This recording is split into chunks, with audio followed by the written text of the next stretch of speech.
से एक बहुत अच्छी वकील थी। लेकिन कहते हैं ना, बहू कितनी भी बड़ी तोप क्यों ना हो, सास के सामने तो भीगी बिल्ली ही होती है।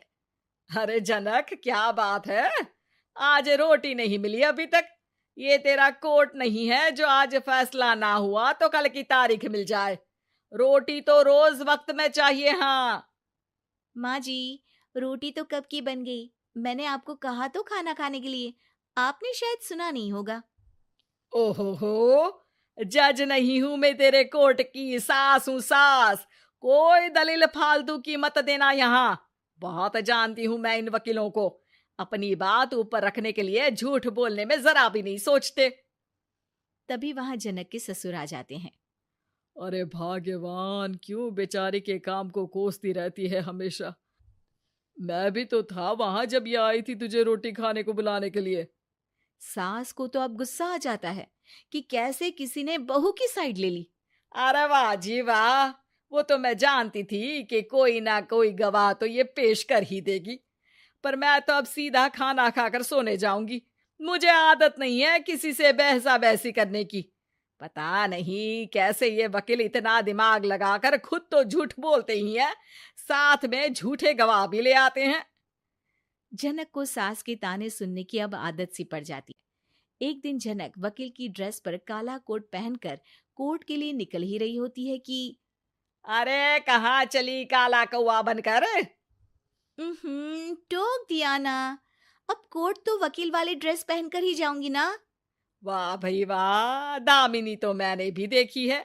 सन्नी पाजी ने ऐसा ही कोट पहना था और कहा था कि तारीख पर तारीख, तारीख पर तारीख। मतलब कि कोई बात करनी है तो बोलिए, वरना वक्त नहीं है मेरे पास खराब करने के लिए। अरे पता नहीं तुझ में क्या देखा मेरे बेटे ने, सारा दिन वकीलों वाली बहस करती है, भोली भाली सास के साथ।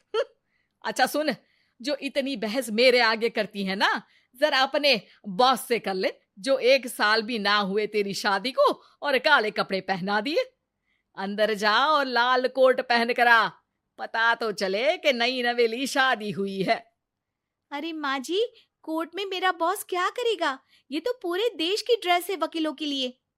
लेकिन सास तो ठहरी सास।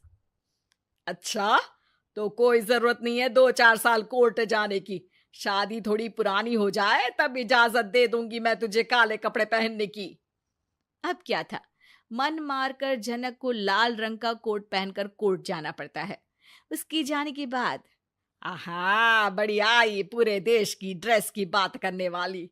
अरे पहना दिया ना लाल कोट।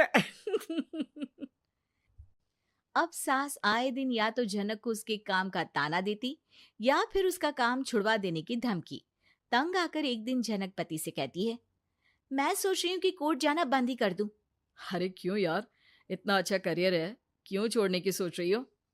अरे लाल रंग का कोट पहनकर जाना पड़ता है। हर बात पर सास ताना देती है कि वकील तेज होते हैं, सवाल जवाब करते हैं, झूठी दलीलें देते हैं। अरे तो ठीक है ना, वो जो कहती है अपनी समझ से कहती है, लेकिन तुमको तो पता है ना कि सच्चाई क्या है।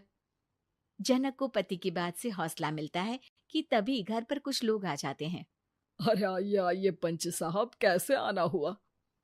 अरे भाई साहब, सुना है कि आपकी बहू वकील है। तभी वहां सास आ जाती है। हाँ है तो, लेकिन क्या हुआ? फिर कहीं बहस कराई क्या? अरे हम तो खुद दुखी है उसके व्यवहार से। अरे भाभी जी, आपको तो पूरा मोहल्ला जानता है कि आप कितना बोलती है।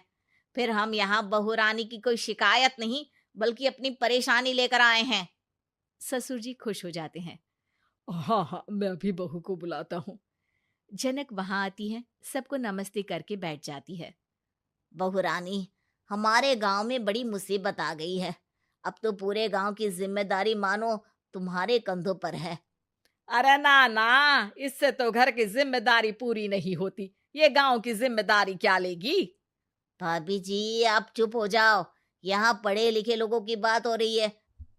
आप जाओ, जरा रसोई से सबके लिए चाय लेकर आओ। मैं कॉफी लूंगी। हाँ हाँ, वकील साहिबा के लिए कॉफी।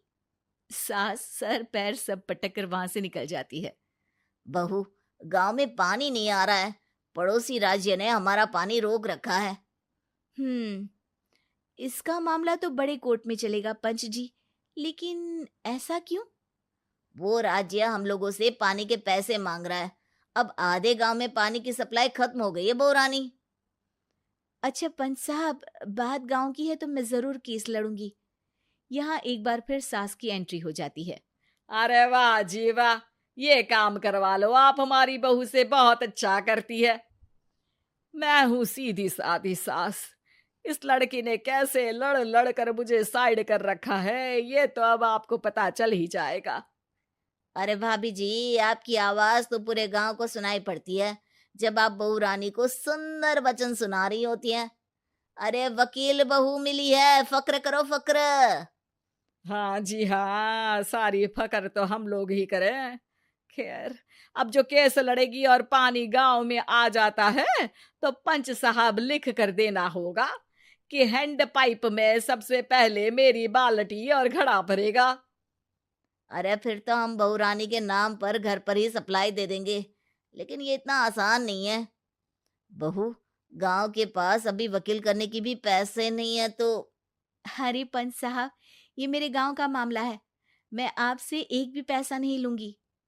सास को बहू की बात पर गुस्सा आ जाता है, लेकिन सबकी जाने के बाद झनक मन लगाकर गांव की परेशानियों को दूर करने में लग जाती है। और वो दिन भी आता है कि झनक केस जीत जाती है। अरे आज तो प्लम्बर आकर घर तक पाइप लगा गया है। खुश हो जाओ, मेरे कारण तुम लोगों को घर के अंदर ही